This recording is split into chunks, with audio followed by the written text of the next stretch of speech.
Bismillahirrahmanirrahim.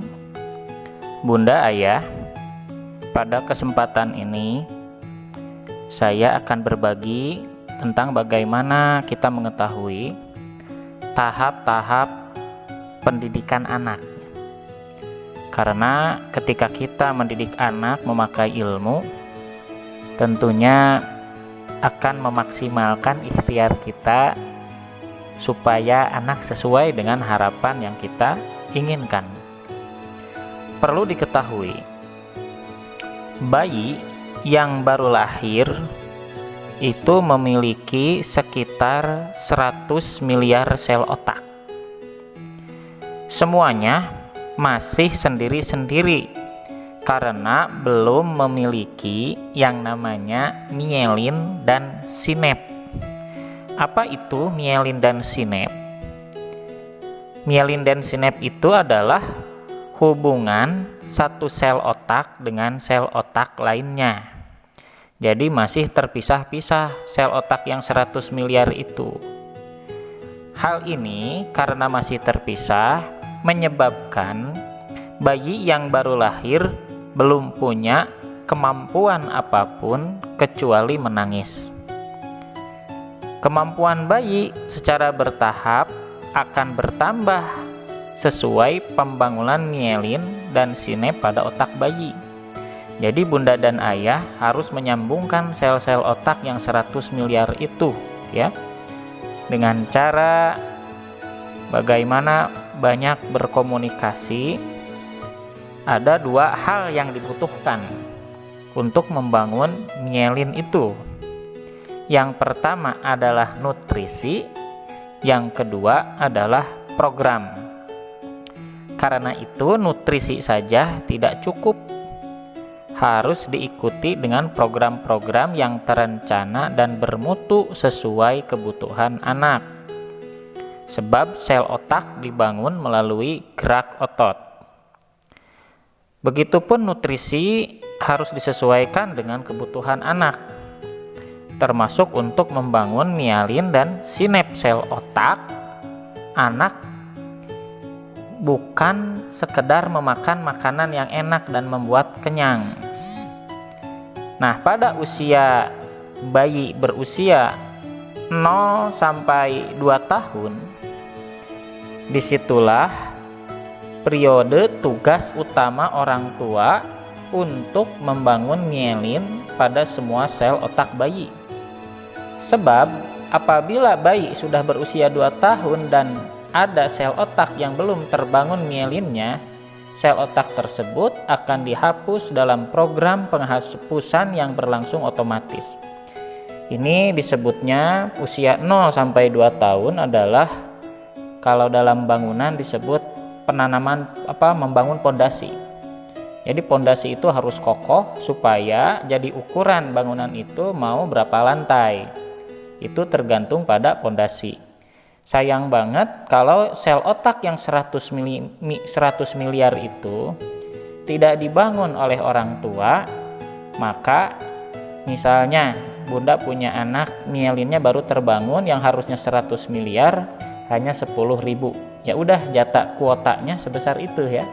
Daya berpikirnya, ya kapasitasnya akan seperti itu. Maka kemampuan manusia yang hebat itu sangat ditentukan dari usia 0 sampai 2 tahun. Dan usia 0 sampai 2 tahun ini anak harus dekat dengan seorang ibu.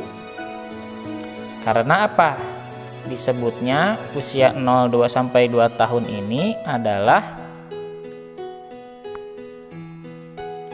disebut tahap sensori motor. Anak akan berinteraksi dengan lingkungannya melalui tindakan indrawi anak terhadap lingkungan, seperti melihat, meraba, mendengar, mencium, dan lain-lain.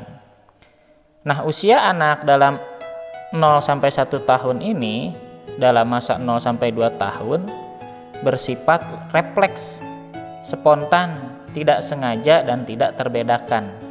Makanya ibu harus sangat fokus baik itu ketika menyusui, jangan sambil main HP, syukur-syukur bisa sambil membaca Al-Quran atau mengajak ngobrol. Nah, kalau usia 0-2 tahun ini, saran saya, kalau orang-orang barat itu menganjurkan untuk sering anak mendengar musik supaya berkembang dan menyambungkan myelin-myelinnya, sel-sel otak supaya berkembang, alangkah baiknya kalau kita diisi dengan murotal Al-Quran. Makanya ketika anak di dalam, baik itu dalam kandungan ataupun setelah lahir, dibiasakan misalnya bunda dan ayah 1 bulannya itu 1 juz ya. Nah berarti sampai usia 24 bulan udah 24 juz. Kalau dalam masa kandungan udah 6 bulan, misalkan kandungan ketiga 3 bulan sampai lahiran, sudah disetelkan murotal 1 bulan 1 juz, maka programnya usia 2 tahun udah mendengar Al-Quran sebanyak 30 juz. Maka jangan heran kalau ada anak usia di bawah 5 tahun bisa hafal Al-Quran, dan perkembangan otaknya dan perkembangan kecerdasannya lebih maksimal. Karena apa? Sel otak yang 100 miliar itu sudah tersambungkan, sehingga belajar apapun dia akan cerdas dan akan mudah untuk menangkap. Bisa dibuktikan dalam fakta, adakah anak yang hafal Al-Quran 30 juz ketika kecilnya dia tumbuh menjadi anak yang bodoh? Justru tidak, perkembangannya lebih cepat. Inilah saat fase bunda sangat serius untuk mendidik anak, karena ini adalah fase pondasi. Adapun anak ketika udah 1 tahun ke 12 bulan, jadi 12 bulan sampai ke 18 bulan, itu anak mengalami perkembangan dalam hal disebut dengan masa eksperimen, yaitu masa mencoba-coba. Jadi ini butuh pendampingan yang sangat serius, karena anak-anak apapun yang akan dia lakukan jangan banyak dilarang. Ketika misalnya ngacak-ngacak barang-barang dan segala macam, itu mereka sedang berpikir dan mencoba-coba, dan itu bagus untuk perkembangan anak. Nah, adapun ketika udah usia 18 sampai 24 bulan, artinya udah 2 tahun. Nah, anak ini dia berpikir melalui gerak ya, yang pertama. Jadi semakin banyak bergerak, itu semakin otak-otaknya, sel-sel otaknya adalah tersambungkan. Jangan sampai usia anak udah dalam 1,5 tahun sampai 2 tahun ini sedikit gerak, karena itu akan mempengaruhi kepada kecerdasannya. Buatlah sebuah program yang membuat anak itu banyak gerak. Nah, kedua, dalam usia ini perkembangan fisik itu akan kita bisa amati dengan gerak-gerak refleks yang ia dapat sampai dia dapat berjalan dan berbicara. Maka ketika peristiwa Nabi Musa usia ini mencabut janggutnya Fir'aun marah karena ini sesuai dengan mimpinya yang akan menghancurkan kerajaannya. Maka Asiyah membujuknya, anak ini belum tahu apa-apa. Terbukti Nabi Musa disuruh memilih ketika usia itu antara bara api dengan roti. Dia lebih memilih bara api dan memasukkannya ke dalam mulut, sehingga Nabi Musa berbicaranya tidak lancar alias cadel. Nah, usia ini juga sudah mulai anak-anak itu belajar mengkoordinasikan akal dengan geraknya. Jadi setiap geraknya itu adalah berpikir. Tetapi perlu diketahui, anak usia ini adalah cenderung intuitif egosentris, bersifat egois. Kita jangan marah kalau anak itu egois, tidak rasional, karena memang masanya itu. Nah, kalau kita bagi menurut Ali bin Abi Thalib ya, anak itu terbagi kepada 3 fase.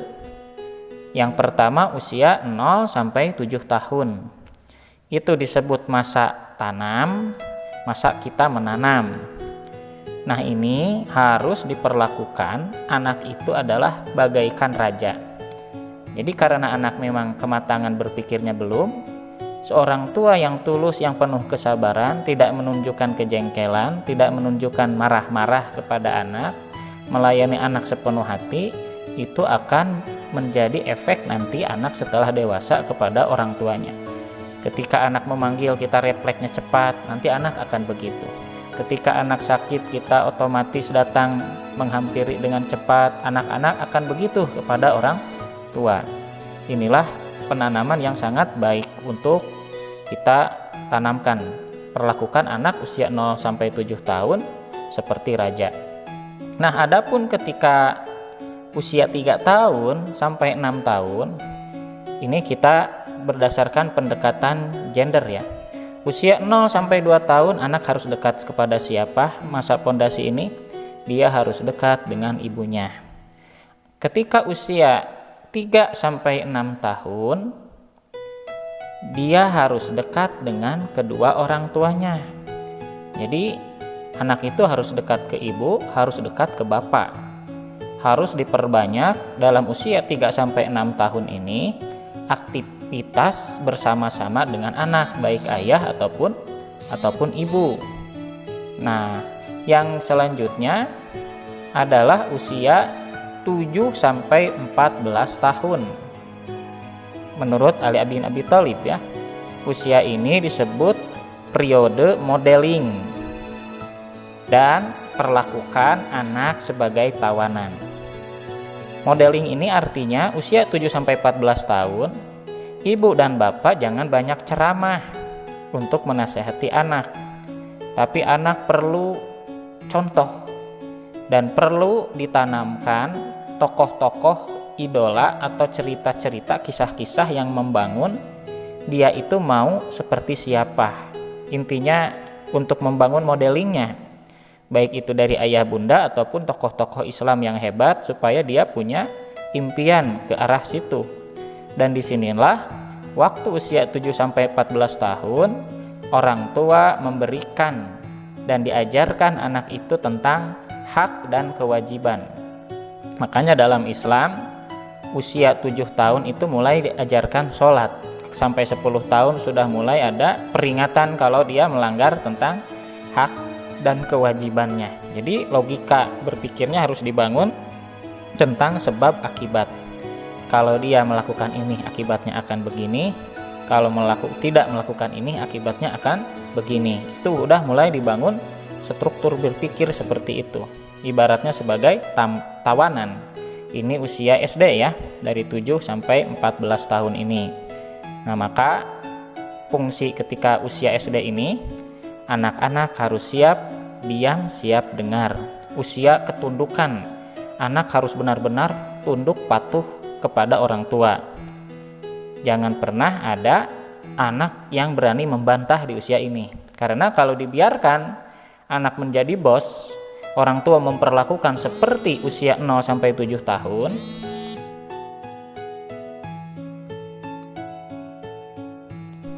maka anak akan seperti raja. Jadi terbalik, yang harusnya orang tua sebagai bos, malah anak yang akan menjadi seperti bos. Sehingga banyak orang tua yang takut sama anak, yang kalah sama anak. Di usia 7 sampai 14 tahun ini, orang tua jangan kalah sebagai anak, harus memposisikan bahwa orang tua sebagai bosnya.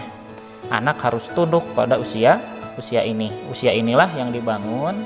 Kalau menurut sejarah, usia Muhammad Al-Fatih ditundukkan oleh gurunya supaya menjadi orang hebat. Kalau menurut tahapan gendernya, tadi usia 0 sampai 2 tahun anak dekat ke ibunya, usia 3 sampai 6 tahun harus kepada kedua orang tuanya. Sedangkan usia 7 sampai 10 tahun anak harus didekatkan dengan sesuai gendernya. Kalau misalnya bunda punya anak laki-laki, berarti usia 7 sampai 10 tahun mah dia harus dekat ke ayah, harus beraktivitas maskulin yang ke lelaki-lelakian, diajak main bola, diajak nyuci motor, itu tugas. Kalau tidak, kalau usia ini 7 sampai 10 tahun anak laki-laki dekat dengan ibu, dekat banyak bergaul dengan perempuan, pasti otomatis akan ke perempuanannya. Inilah yang lahirnya orang-orang yang gay ya. Orang-orang yang gay berbahaya karena dia lingkungannya semua feminim atau perempuan di usia 7 sampai 10. Nah, sedangkan punya anak perempuan usia 7 sampai 10 ini harus dekat ke ibu. Maka lakukanlah kegiatan-kegiatan yang keibu-ibuan. belajar masak, nyuci piring, ya, nyuci baju, ngepel, dan pokoknya yang keibu-ibuan. Karena kalau dia gaulnya sama ke laki-lakian, nanti dia akan menjadi tomboy, ya. Jadi seperti laki-laki. Nah, ini harus paham tahap-tahap perkembangan tentang usia ini. Nah, sedangkan usia dari mulai 11 sampai 14 tahun itu dalam Islam dinamakan usia pri-akil baligh. Nah, pada usia ini harus mulai menukar kedekatan sesuai gender. Jadi dibalik. Kalau punya anak laki-laki harus dekat ke ibu. Supaya apa? Dia belajar bagaimana tentang kasih sayang. Kalau tidak dekat kepada ibu, laki-laki akan kurang kasih sayang, kurang peka terhadap orang lain. Sehingga yang lahirnya adalah menjadi laki-laki playboy yang gampang menyakiti orang lain, yang gampang menyakiti perempuan. Inilah usia 11 sampai 14 tahun akibatnya kalau anak laki-laki tidak dekat ke ibu. Dia akan kurang empati, ya. Jadi laki-lakinya nanti di masa yang akan datang jadi orang-orang yang egois, ya. Tidak paham menjadi suami, dia inginnya menang sendiri. Nah, adapun perempuan harus didekatkan kepada bapak. Kenapa? Supaya pada usia ini kan masuknya usia pubertas, ya. Jadi perempuan harus merasakan cinta, belayan, kasih sayang dari seorang laki-laki. Kalau ini cukup, maka akibatnya perempuan itu akan tahan banting, tahan disentuh oleh laki-laki yang lain. Jadi ketika ada anak laki-laki yang merayu-rayu nggak gampang baperan, karena udah lebih dulu dia mendapatkan kasih sayang dari bapak. Kalau tidak, dia akan mencari laki-laki lain yang dianggap dia menyayangi, sehingga gampang jatuh kepada pelukan laki-laki yang lain. Ini berbahaya. Perempuan yang kurang kasih sayang dari ayah di usia 11 sampai 14 tahun, dia akan gampang jatuh kepada laki-laki yang lain. Dalam usia 7 sampai 14 tahun ini ada fase khusus. Di antaranya adalah usia 7 sampai 11 tahun. Itu namanya fase konkret operasional. Di sini perlu diketahui anak memiliki perkembangan kognitif yang bagus. Disinilah awal mereka mempunyai kemampuan berpikir dengan logis. Kalau ibarat rumah mah seperti membangun dinding dan atap, ya. Jadi ibu-ibu diajarkan anak-anak di usia 7 sampai 11 ini berpikir logika. Makanya orang-orang Jepang kenapa disiplin ini ditanamkan dalam usia ini. Segala macam akibat-akibat, ya sebab akibat lah, ya. Maka kalau begini akan begini, semuanya rapi, ya. Itu pada usia 7 sampai 11 tahun. Adapun 11 tahun sampai ke atas itu masuk kepada fase finisting. Nah, ini mulai anak bisa berpikir tentang konsep abstrak. Jadi bisa mulai menguji hipotesis atau kemungkinan-kemungkinan yang ada. Nah, ini ada pada usia 11 sampai 18 tahun. Tapi kita abaikan dulu fase finishing ini. Kita nyambung pada fase yang dikenalkan oleh Ali bin Abi Thalib. Usia 0 sampai 7 tahun anak perlakukan sebagai raja. Usia 7 sampai 14 tahun anak perlakukan sebagai tawanan. Dan yang terakhir adalah usia 14 sampai 21 tahun itu masuk kepada fase akil baligh. Fase akil baligh ini termasuk kepada periode sosial. Maka orang tua harus memposisikan di usia 14 sampai 21 tahun ini sebagai sahabat. Makanya karena sebagai sahabat, jangan dianggap lagi anak usia ini dianggap anak yang kemarin sore yang masih kecil. Biasanya ibu dan ayah suka menganggap bahwa anak kita udah dewasa itu masih kecil, dianggap seperti anak-anak. Maka perlakukan mereka seperti sahabat. Dengan cara apa? Di antaranya mulai berbicara dari hati ke hati, bukan kemauan kita. Mulai diajak diskusi, ya, diberi. Yang kedua, diberi kebebasan dan kepercayaan. Nah, jadi kita udah percaya anak mau pergi kemana, kita udah punya kepercayaan, tetapi ada patokan-patokan yang harus dijalani. Intinya kita punya aturan main ya. Anak boleh bebas kemanapun tapi ada aturan mainnya.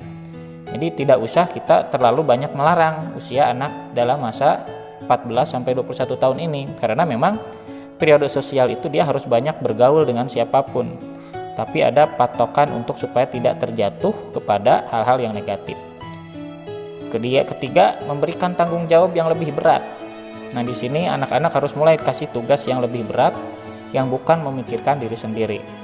Kalau Muhammad Al-Fatih oleh gurunya di usia ini, dia selalu diposisikan bahwa kamu tuh yang punya tugas menghancurkan benteng Konstantinopel. Terus dia alam bawah sadarnya itu diyakinkan bahwa dia punya amanah yang berat, dia akan menjadi pemimpin dunia dan dialah yang terpilih untuk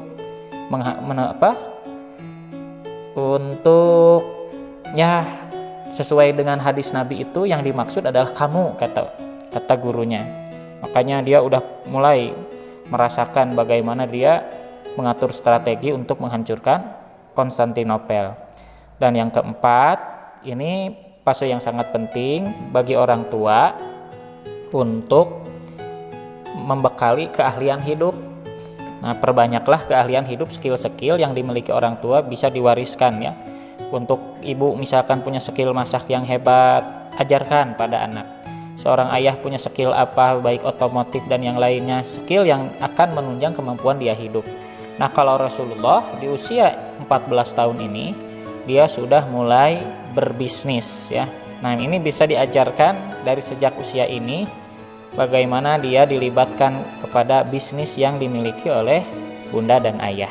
Nah, insya Allah ketika kita mengikuti pedoman-pedoman ini, ya intinya kalau ilmu bab pendidikan ini namanya ilmu zonni kalau dalam bahasa Arab ya. Ilmu itu ada dua, ada qot'i, ada zonni. Kalau qot'i itu ilmu pasti, seperti matematika, itu gak akan pernah berubah. Nah, adapun ilmu pendidikan kita harus upgrade terus karena ilmu zonni. Ilmu zonni itu ilmu yang relatif, bisa benar, bisa salah, atau bisa berkembang. Ada penemuan-penemuan yang lain. Nah, yang saya sampaikan ini adalah berdasarkan penelitian orang-orang yang sudah meneliti. Berdasarkan pengalaman puluhan tahun diteliti, dilahirkanlah kesimpulan-kesimpulan seperti ini. Nah, kita yang hari ini mendengarkan berarti menghemat waktu yang puluhan tahun ini yang bisa kita jadikan referensi untuk mendidik anak sesuai dengan fitrahnya. Insya Allah di samping dengan ikhtiar maksimal dengan doa, inilah ilmu yang harus kita miliki sebagai orang tua, menghasilkan anak-anak yang soleh dan solehah, bahagia dunia dan akhirat.